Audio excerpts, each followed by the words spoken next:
Well, you can find our next comic probably at church. Everybody make it loud for Aunt Jamey. She wanted me to know what she didn't know herself. Said I was one of my lovers. Hey now, that's something else. Keep it going for Christian and Lucas. And all the amazing comics you've seen so far. Yeah. Like Kayla, I'm an old hoe. About to be 46. Yeah. I couldn't help but notice in the news the Tyson-Jake Palmer fight that came up. I don't usually read the sports news, but the phrase toad venom caught my eye. Did you all see that? That's what gave Tyson the courage. Toad venom. He smoked toad venom. Yeah. That's what inspired him to get in the ring and go round after round with a man decades younger. Someone passed this cougar the toad venom.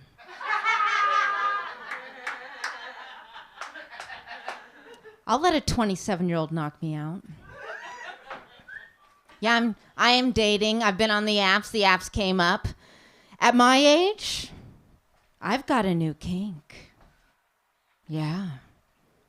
It's so out there. I can't find one man in Portland who will do it with me. It's a two-way conversation.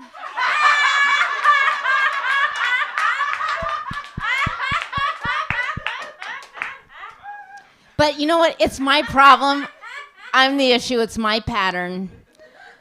When I was really young, I dated and married a handsome red flag who's just like my father, because that's how that works. And ever since then, I've been like working on myself, trying to heal. I go back out on a date, not healed. I have a trauma response that comes up when I meet a new guy. We know about like fight, flight, and freeze. But there's a fourth one. Does anyone know it? Fawns! Make some noise! Yes! Fawns in the house. Okay. Fawns are definitely the coolest of all the traumatized people. This is the fawn response. You've learned that when the predator approaches, you can keep yourself safe by kissing up and trying to make the predator love you.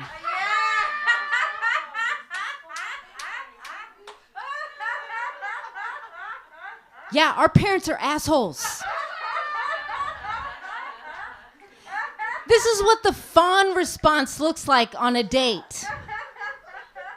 I sit there for 2 hours like this. Oh, wow. Oh, interesting. Wow. Wow.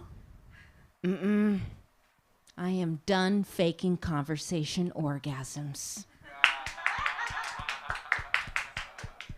One guy I went out with, he spent the whole time bragging about all the self-improvement work that he does. He's like trying to show me he's going to be a good boyfriend. Finally, he asked me a question. What's your love language?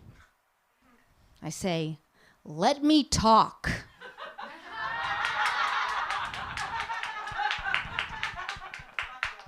I don't know that one. Mine's acts of service. I never thought I was going to do stand-up comedy, but after a year on the apps, I learned to preserve my dignity by writing jokes about what happens. Started dating because I want to have a sex life like the grown-ass adult I am. Now I pace my apartment telling jokes into a spatula. I thought at this point I was going to be happily married. But look at me now. I'm a comedian. No! And look at you all, letting me talk.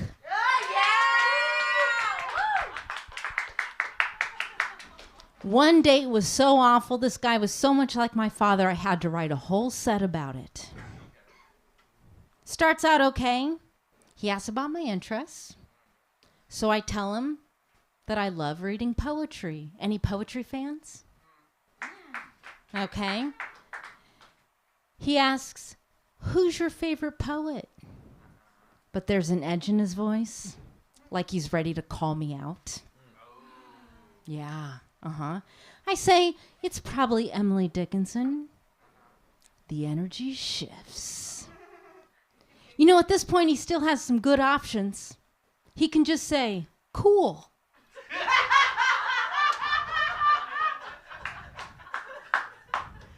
Instead, he informs me Emily Dickinson committed suicide. Anyone with me? He's just casually confusing Emily Dickinson with the one other woman poet he's heard of and definitely can't name, Sylvia Plath, who lived 100 years after Emily Dickinson. I try helping him out. I say Emily Dickinson died in her 50s of a disease they had then, something like hypertension. No, she was depressed. She wrote depressing poetry. I say, her most famous poem is Hope is the Thing with Feathers. He pulls out his fucking phone.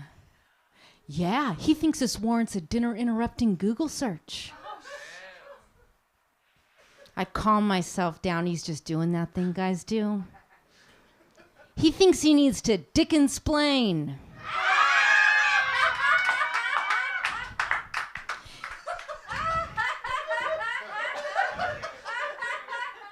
Except mansplaining is when a guy points out something obvious, and this guy has no fucking clue.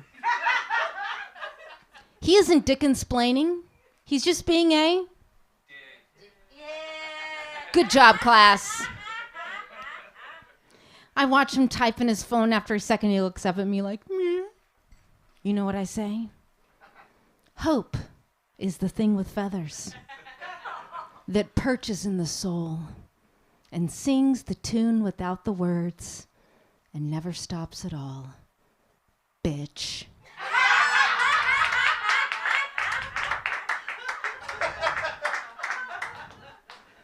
It would be so cool if I really said that. Instead, I was like, no, you're confusing with Sylvia Plath. And he says, he's trying to be funny. If you've read one woman poet. And I go, hee. And that night, I slept with him. And after that, he ghosted me. And that's what it's like to date my dad. You guys, what other species in the animal kingdom isn't ready for healthy intimacy until well into middle age? Imagine you're on safari. The tour guide's like, oh, here we have the hyenas engaged in their various mating rituals. What's over there? All by her lonesome. It's Auntie hyena. The auntie of the pack seldom mates, does not bear young. Let's get a closer look. What's she doing? She's reading a book on overcoming codependency. Apparently, I've reached the age women start losing muscle mass. Not this cougar. That's right, I started lifting. Because every year, I'm just going to get stronger and stronger. By the time I'm 90, I'll be helping my cute boyfriend carry his groceries. I'm doing this program, it's lifting just for women, but I'm pretty sure it was written by a man. The routine is very booty-centered. Lifting does not make me bulk up. Lifting makes younger men buy me drinks. Happened the other night, chatting with this cute guy at the bar, 39. You know how he could tell I was 7 years older? Because I kept telling him. It's called self-sabotage.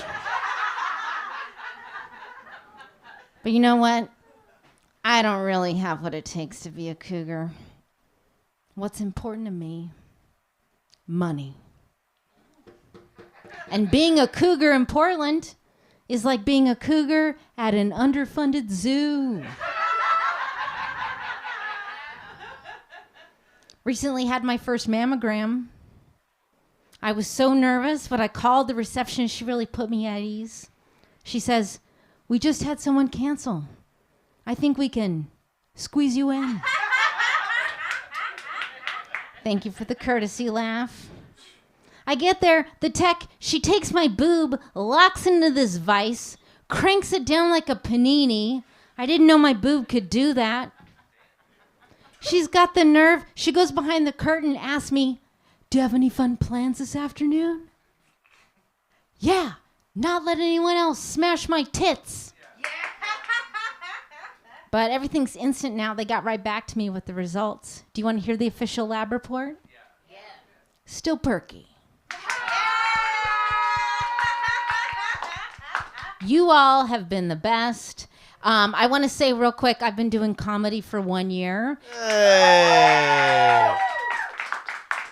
And I should probably be roasting Christian, but actually the first time that I went up, I was so embarrassed, and this guy comes up to me. It was like an open mic, and he says, "Just keep coming back. You got this." And it was Christian.